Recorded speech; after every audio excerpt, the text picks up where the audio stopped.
Hello friends, ఈరోజు తెలంగాణ స్టైల్లో బచ్చాలు ఏ విధంగా తయారు చేసుకోవాలో చూద్దామా. ముందుగా ఒక అరకిల శనగపప్పును తీసుకొని మంచిగా నానబెట్టుకొని ఇగో ఈ విధంగా ఒక గింజ తీసుకొని మనం సుంచితే విరిగేటట్టుగా నానబెట్టుకోవాలి. ఆ తర్వాత ఒక కుక్కర్ గిన్నెలో వేసుకొని మంచిగా విజిల్ పెట్టుకోవాలి.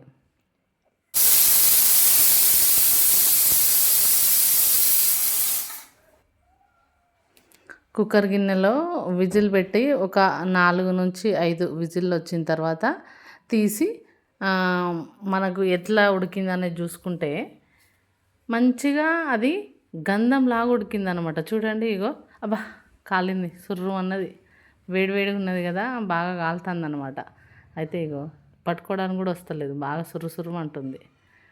తర్వాత మనము దాంట్లో ఉన్న నీళ్ళన్నీ తీసేసి ఒక పెద్ద ప్లేట్లో వేసుకొని మంచిగా ఆరబెట్టాలి. ఇగో ఇన్ని నీళ్ళు మిగిలినాయి అనమాట పప్పు ఉడకబెట్టిన తర్వాత మళ్ళీ ఈ బెల్లాన్ని అంతా తురుముకోవాలి. బెల్లాన్ని అంతా తురుముకొని పప్పు ఉడకబెట్టిన గిన్నెలనే, ఆ కుక్కర్ గిన్నెలనే కొన్ని ఒక టీ గ్లాస్లో హాఫ్ నీళ్ళు, ఒక హాఫ్ టీ గ్లాస్ నీళ్ళని వేసుకొని మంచిగా ఈ బెల్లాన్ని అంతా కరగబెట్టుకోవాలన్నమాట. ముందే పప్పు వేసినాం అనుకో, పప్పు బెల్లం కరగడానికి లేట్ అవుతుంది, మాడిపోతూ ఉంటుంది. అందుకనే ఫస్ట్ బెల్లాన్ని వేసుకున్నా. ఈ బెల్లం మొత్తం మంచిగా కరగాలి. అంటే అది పాకం రావాల్సిన అవసరం లేదు. ఇక ఈ పప్పు ప్లేట్లో వేసుకొనే మంచిగా స్పూన్ తోటి ఇట్లా మెదుపుకుంటే అయిపోతుంది. మిక్సీలో ఏమి వేయని అవసరం లేదు. పప్పు ఆల్రెడీ మెత్తగా ఉడికింది కదా.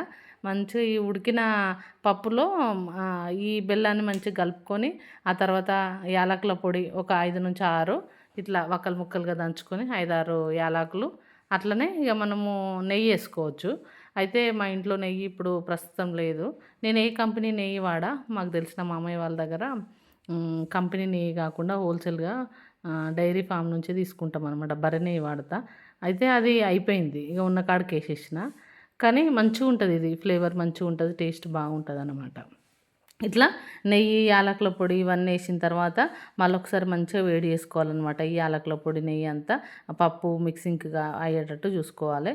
చూసుకుంటున్నారు కదా. ఈ పప్పు కూడా ఎట్లా ఎట్లా రావాలి అని అంటే మంచిగా ఈ గిన్నె నుండి, కుక్కర్ గిన్నె నుండి విడిపోయేటట్టు ఈ పప్పు ముద్ద తయారు కావాలన్నట్టు. అట్లా అయితే మనకు ఈ ముద్ద అనేది మంచిగా తయారైంది అన్నట్టు. అంటే పాకం కూడా పర్ఫెక్ట్గా వచ్చేసింది, మనకు పప్పు కూడా మంచిగా అయిపోయింది అన్నట్టు. సో ఈ తర్వాత ఏం చేయాలంటే ఇక ఈ మంచిగా మిక్సింగ్ చేసుకున్న తర్వాత ఈ కుక్కర్ గిన్నెని తీసి పక్కకు పెట్టుకొని ఆ విధంగానే మనము నేను ఈరోజు వాడుతున్నది ఏంటంటే భక్షాలు చేయడానికి మైదాపిండి వాడతారు అందరూ. నేను మైదాపిండి కాకుండా గోధుమ పిండి వాడుతున్నా.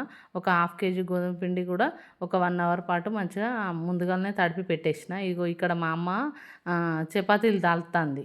చపాతీలు దాల్చి ఒక మంచిగా సేమ్ చపాతీ చేసినట్టు చేసి తాల్చిన తర్వాత ఒక ముద్ద తీసుకొని దాంట్లో ఇంకా పెట్టేసి మిగిలిన పిండి ముద్దనంతా తీసేయాలి.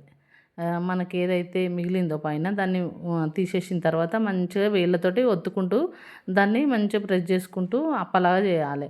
అయితే మధ్య మధ్యలో ఆ పిండి అనేది బయటకు వస్తూ ఉంటుంది. దాన్ని కవర్ చేసుకుంటూ మంచిగా దాన్ని మెల్లగా అటాచ్ చేసుకుంటూ మన వేళ్ళతోటే, చేతి వేళ్ళతోటే ఒత్తుకుంటూ రావాలన్నమాట. అట్లనే తర్వాత మళ్ళీ ఇంకొకటి ఏంటంటే ఇక ఈ ఒక 4-5 చపాతీలు చేసిన తర్వాత పెనం మీద మనము మంచిగా పెనం మీద ఇవి బచ్చాలు వేసి చేసుకోవాలి. నూనె కూడా ఎక్కువ పట్టది, నూనె కొంచెమే లైట్గా ఒక 4-5 డ్రాప్స్ వేసుకుంటూ రైట్ లెఫ్ట్ మంచిగా టర్న్ చేసుకుంటూ కాల్చాలి. ఆ తర్వాత ఇక వేడివేడిగా బచ్చాలు అనేది తయారైంది. ఉగాది పండుగ కాబట్టి బచ్చాలతో పాటు పచ్చడి కూడా వేసి పెట్టినాం అన్నమాట. ఈ బచ్చాలు అనేది చాలా చాలా టేస్టీగా అండ్ సాఫ్ట్గా ఉంటాయి. అందరూ అంతే చాలా పల్చగా చేసుకుంటారు కదా, మేము మాత్రం అట్లా చేసుకోమన్నమాట. మందంగానే చేసుకుంటాము. మాకు ఇట్లా మందంగా చేసుకుంటేనే ఇష్టం అనమాట. ఎందుకు అనంటే ఈ పప్పు ముద్ద ఎక్కువ ఉంటేనే తిన్నాము అనే ఫీలింగ్ అనేది ఉంటుంది. కాబట్టి ఇక చూసిండ్రు కదా ఎంత సాఫ్ట్గా ఉన్నాయో, చాలా చాలా సాఫ్ట్గా టేస్టీగా ఉంటాయి అన్నమాట. Thank you friends. నచ్చితే షేర్ చేయండి, లైక్ చేయండి.